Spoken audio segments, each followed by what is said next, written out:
The Purpose Driven Life, karya Rick Warren, diterjemahkan oleh Paulus Adiwijaya, dibacakan oleh Sonardo Infantius. Hari ke-21, judul Melindungi Gereja Anda.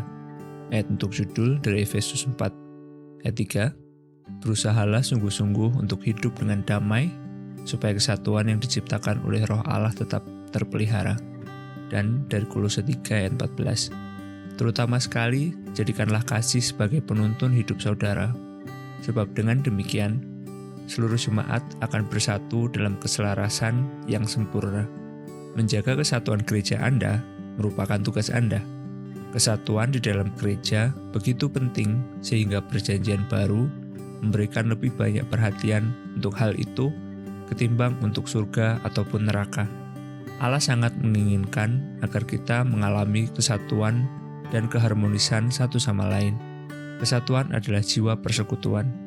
Hancurkan kesatuan, maka berarti Anda menarik jantung keluar dari tubuh Kristus. Kesatuan merupakan hakikat, inti dari betapa Allah ingin agar kita mengalami kehidupan bersama-sama di dalam gerejanya. Contoh tertinggi kita untuk kesatuan adalah Tritunggal. Bapa, Anak, dan Roh Kudus benar-benar menyatu sebagai satu. Allah sendiri adalah teladan tertinggi tentang kasih yang berkorban, sifat mementingkan orang lain dengan rendah hati, serta keharmonisan yang sempurna. Sebagaimana semua orang tua, Bapa Surgawi kita senang melihat anak-anaknya hidup bersama satu sama lain. Dalam saat-saat terakhirnya sebelum ditahan, Yesus berdoa dengan sungguh-sungguh untuk kesatuan kita. Kesatuan kitalah yang paling utama Ia pikirkan selama jam-jam yang sangat menyakitkan itu. Ini menunjukkan betapa pentingnya masalah ini. Tidak ada apapun di bumi ini yang lebih penting bagi Allah selain gerejanya. Dia membayar harga tertinggi untuk gereja, dan Dia ingin agar gereja terlindungi, khususnya dari kerusakan parah yang disebabkan oleh perpecahan, konflik, dan ketidakharmonisan. Jika Anda adalah anggota keluarga Allah, menjadi tanggung jawab Anda untuk melindungi kesatuan di tempat Anda bersekutu. Anda ditugaskan oleh Yesus Kristus untuk melakukan apapun yang mungkin untuk menjaga kesatuan, melindungi persekutuan, dan mendengungkan keharmonisan dalam keluarga gereja Anda dan di antara semua orang percaya. Alkitab berkata, berusahalah sungguh-sungguh untuk hidup dengan damai, supaya kesatuan yang diciptakan oleh Roh Allah tetap terpelihara. Bagaimana kita harus melakukannya? Alkitab memberi kita nasihat praktis. Pusatkan perhatian pada persamaan-persamaan yang kita miliki, bukan perbedaan-perbedaan kita. Paulus memberitahu kita, sebab itu marilah kita mengejar apa yang mendatangkan damai sejahtera dan yang berguna untuk saling membangun. Sebagai orang-orang percaya, kita memiliki satu Tuhan, satu tubuh, satu tujuan, satu Bapa, satu Roh, satu harapan, satu imam, satu baptisan, dan satu kasih. Kita memiliki keselamatan yang sama, kehidupan yang sama, dan masa depan yang sama, yaitu faktor-faktor yang jauh lebih penting ketimbang perbedaan manapun yang bisa kita hitung. Inilah hal-hal yang harus kita beri perhatian utama, bukan perbedaan-perbedaan pribadi kita. Kita harus ingat bahwa Allah lah yang memilih untuk memberi kita kepribadian, latar belakang, bangsa, dan preferensi yang berbeda. Jadi, kita seharusnya menghargai dan menikmati perbedaan-perbedaan tersebut, bukan hanya menerimanya. Allah menginginkan kesatuan, bukan keseragaman. Namun, demi kesatuan, kita tidak pernah boleh membiarkan perbedaan memecah belah kita. Kita harus tetap mengutamakan apa yang paling penting, belajar untuk saling mengasihi sebagaimana Kristus telah mengasihi kita, dan memenuhi kelima tujuan Allah bagi setiap kita dan gerejanya. Konflik biasanya merupakan tanda bahwa pusat perhatian telah bergeser pada masalah-masalah yang kurang penting. Hal-hal yang disebut oleh Alkitab soal-soal untuk menimbulkan pertengkaran. Bila kita memusatkan perhatian pada kepribadian, preferensi, penafsiran, gaya, atau metode, maka perpecahan selalu terjadi. Tetapi jika kita memusatkan perhatian pada soal saling mengasihi dan memenuhi tujuan-tujuan Allah, keharmonisan terjadi. Paulus memohon hal ini. Biarlah ada keharmonisan yang sejati, sehingga tidak akan ada perpecahan dalam gereja. Aku memohon kepadamu untuk sehati, bersatu dalam pikiran dan tujuan. Bersikaplah realistis dengan harapan-harapan Anda. Begitu Anda menemukan apa yang Allah maksudkan dengan persekutuan yang sejati, mudah untuk menjadi patah semangat karena adanya jurang antara ideal dan yang nyata di dalam gereja Anda. Namun kita harus bersungguh-sungguh mengasihi gereja sekalipun ada ketidaksempurnaannya. Merindukan yang ideal sementara mengkritik yang nyata adalah bukti dari ketidakdewasaan. Sebaliknya, tinggal dalam kenyataan tanpa memperjuangkan yang ideal merupakan sikap puas dengan diri sendiri. Kedewasaan ialah menyesuaikan diri dengan ketegangan itu. Orang-orang percaya lainnya akan mengecewakan Anda, tetapi itu bukanlah alasan untuk berhenti bersekutu dengan mereka. Merekalah keluarga Anda. Bahkan ketika mereka tidak bertindak seperti itu, dan Anda tidak bisa meninggalkan mereka begitu saja, sebaliknya Allah menyuruh kita, bersabarlah kamu satu sama lain. Berilah kelonggaran bila ada kesalahan satu terhadap yang lain karena kasih-Mu. Orang-orang menjadi kecewa terhadap gereja karena banyak alasan yang bisa dipahami. Daftarnya bisa agak panjang. Konflik, luka hati, kemunafikan, kurang diperhatikan, pikiran sempit, legalisme, dan dosa-dosa lain. Sebaliknya, daripada terkejut, kita harus ingat bahwa gereja dibentuk dari orang-orang berdosa yang sesungguhnya, termasuk diri kita sendiri. Karena kita adalah orang-orang berdosa, kita saling melukai, kadang-kadang secara sengaja dan kadang secara tidak sengaja. Tetapi bukannya meninggalkan gereja, kita perlu tinggal dan menyelesaikan persoalannya jika memungkinkan. Rekonsiliasi, dan bukan melarikan diri, yang merupakan jalan menuju karakter yang lebih kuat dan persekutuan yang lebih dalam. Meninggalkan gereja Anda pada saat pertama kali ada kekecewaan atau ketidakpuasan adalah tanda ketidakdewasaan. Allah memiliki hal-hal yang ingin Dia ajarkan kepada Anda dan juga kepada orang lain. Selain itu, tidak ada gereja yang sempurna di mana kita bisa melarikan diri. Setiap gereja memiliki sejumlah kelemahan dan masalahnya sendiri. Anda akan segera kecewa lagi. Groucho Marx terkenal karena mengatakan bahwa dia tidak ingin menjadi anggota klub apapun yang mengizinkannya masuk. Jika sebuah gereja harus sempurna untuk memuaskan Anda, kesempurnaan tersebut akan melarang Anda masuk menjadi anggota, karena Anda tidak sempurna. Dietrich Bonhoeffer, pendeta Jerman yang mati sebagai martir karena melawan Nazi, menuliskan sebuah buku klasik tentang persekutuan, Life Together. Di dalam buku tersebut, dia menunjukkan bahwa kekecewaan terhadap gereja lokal kita adalah hal yang baik, karena hal tersebut menghancurkan harapan kita yang salah terhadap kesempurnaan. Semakin cepat kita melepaskan khayalan bahwa sebuah gereja harus sempurna agar bisa mengasihinya, semakin cepat kita berhenti berpura-pura dan mulai mengaku bahwa kita semua tidak sempurna dan membutuhkan kasih karunia. Inilah awal dari komunitas yang sejati. Setiap gereja bisa memasang tanda, tidak ada orang sempurna yang perlu melamar. Tempat ini hanyalah bagi orang-orang yang mengaku bahwa mereka adalah orang-orang berdosa, butuh kasih karunia, dan ingin bertumbuh. Bonhoeffer berkata, orang yang lebih menyukai impiannya tentang komunitas daripada komunitas Kristen itu sendiri menjadi perusak komunitas Kristen. Jika kita tidak bersyukur setiap hari atas persekutuan Kristen di mana kita telah ditempatkan, meskipun di situ tidak ada pengalaman yang hebat, tidak ada kekayaan yang bisa ditemukan, selain banyak kelemahan, iman yang kecil, dan kesulitan. Jika sebaliknya, kita tetap mengeluh bahwa segala sesuatu tidak berharga dan remeh, maka kita menghalangi Allah untuk membiarkan persekutuan kita bertumbuh.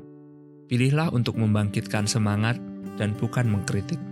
Selain lebih mudah untuk berdiri di tepi dan menembak orang-orang yang sedang melayani daripada terlibat dan memberikan sumbangsih, Allah memperingatkan kita berulang-ulang untuk tidak mengkritik, membanding-bandingkan, atau menghakimi satu sama lain.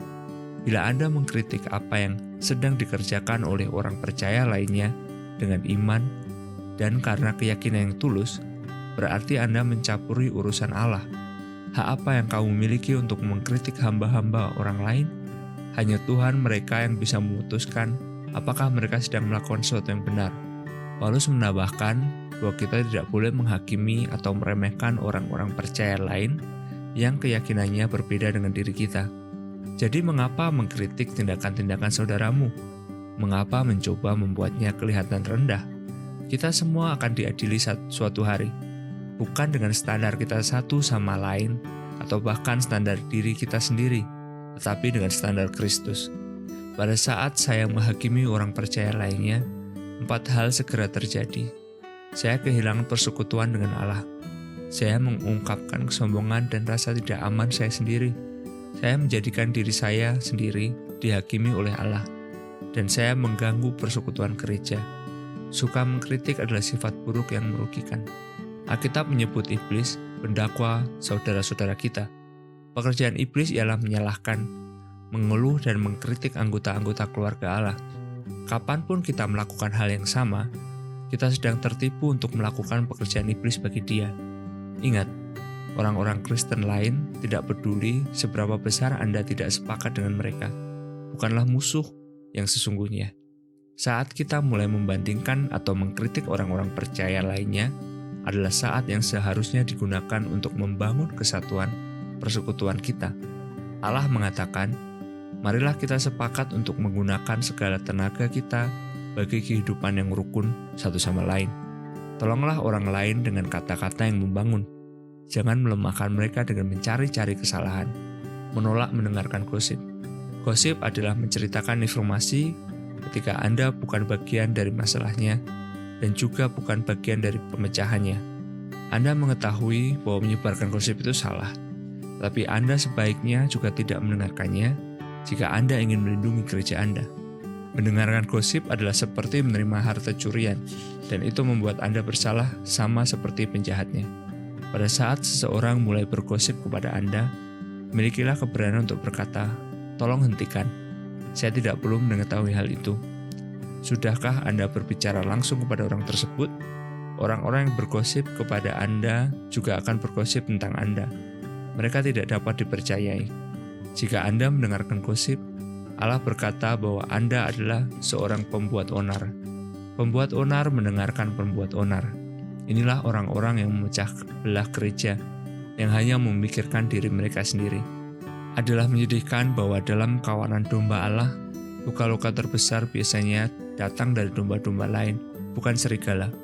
Paulus memperingatkan tentang orang-orang Kristen kanibal yang saling menelan dan menghancurkan persekutuan. Alkitab mengatakan, jenis pembuat onar ini hendaklah dihindari. Orang yang senang membicarakan orang lain tidak dapat menyimpan rahasia. Janganlah bergaul dengan orang yang terlalu banyak bicara.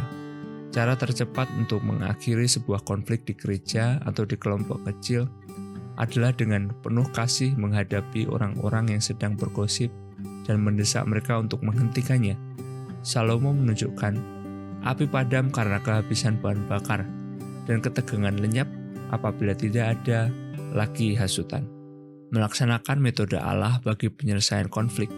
Di samping prinsip-prinsip yang disebutkan di bab lalu, Yesus memberikan kepada gereja proses 3 langkah yang sederhana.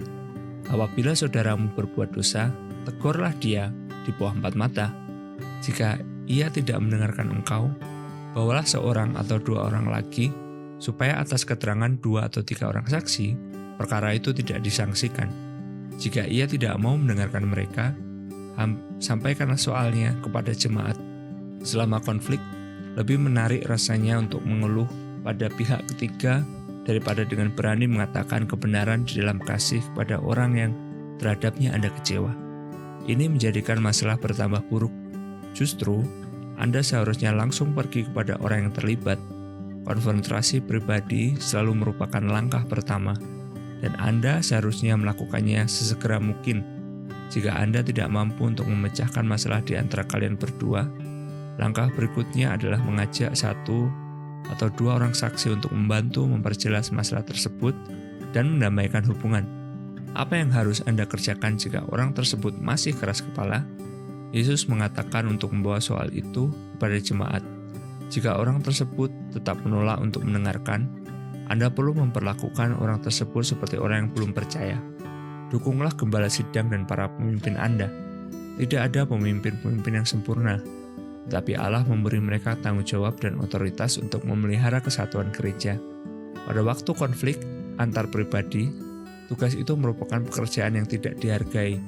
Para gembala sidang seringkali memiliki tugas yang tidak menyenangkan, yaitu melayani sebagai penengah antara anggota-anggota yang terluka perasaan, berseteru, atau tidak dewasa. Mereka juga diberi tugas yang mustahil, yaitu berusaha membuat semua orang bahagia, yang Yesus pun tidak bisa melakukannya. Alkitab tegas tentang bagaimana kita harus berhubungan dengan orang-orang yang melayani kita. Taatilah pemimpin-pemimpinmu dan tunduklah kepada mereka, sebab mereka berjaga-jaga atas jiwamu, sebagai orang-orang yang harus bertanggung jawab atasnya. Dengan jalan itu, mereka akan melakukannya dengan gembira, bukan dengan keluh kesah, sebab hal itu tidak akan membawa keuntungan bagimu.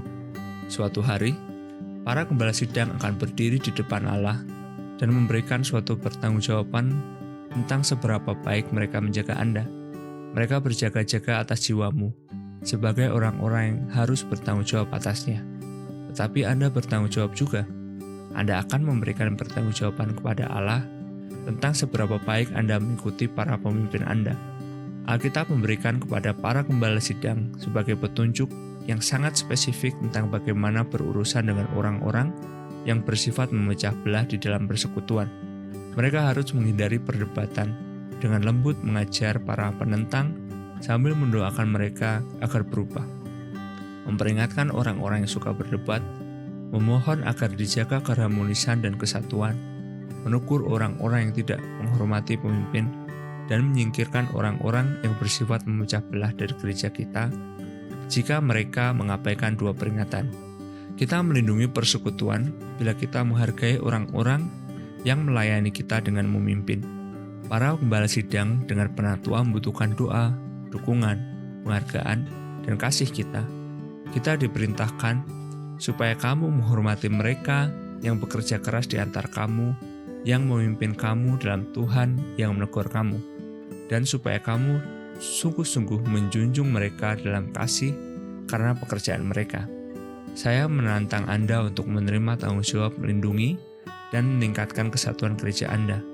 Berusahalah sekuat tenaga untuk itu, dan Allah akan senang. Hal tersebut tidak selalu mudah.